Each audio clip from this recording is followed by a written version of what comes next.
একটা ভিডিওতে তোমাদের সাথে শেয়ার করছিলাম যে আমার বাসায় জাম আর হচ্ছে কাউ আরও ইত্যাদি ইত্যাদি কিছু কিনে নিয়ে আসছিল।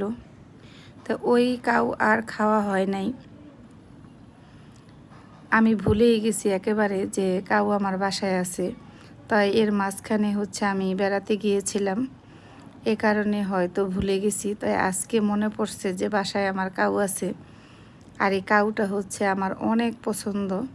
কাউটা যখন আমি মাখছি তখন সাথে সাথে আমার মুখে লোলা এসে পড়ছে।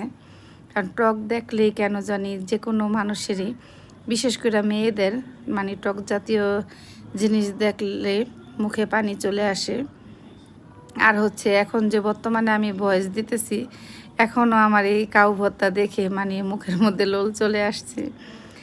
মানে কেন যেন মানে টকের প্রতি দুর্বল হয়ে যায়। আর খুবই পছন্দ করি এই কাউটা। আর এই কাউয়ের কথা যখন শুনছে আমার বোন, আমার ভাই, মানে খুব মিস করছে। তোর বাসায় কাউ আছে আর আমাদের অনেক খেতে ইচ্ছে করছে। তা চিন্তা করছি কালকেও আমার ভাইয়ের জন্য আর বোনের জন্য কিনে পাঠাম।